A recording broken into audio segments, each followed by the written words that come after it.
আসসালামু আলাইকুম। সবাই কেমন আছেন? সবাই আমাদের নোয়াখালীবাসীর জন্য দোয়া করবেন।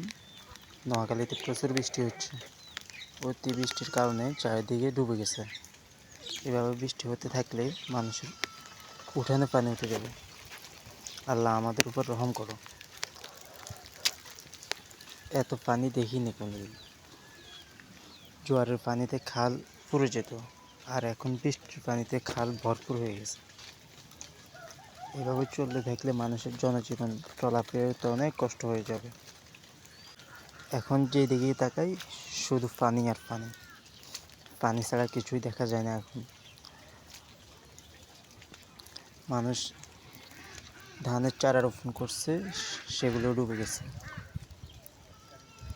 পুরা খাল ভরপুর, কোথাও যে পানি সরে যাবে এখন এরকম কোনো পরিস্থিতি নেই।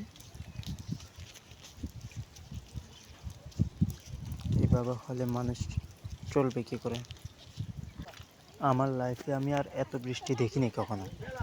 এই প্রথম এত বৃষ্টি দেখলাম, যে বৃষ্টির পানিতে চারিদিকে ডুবে গেছে।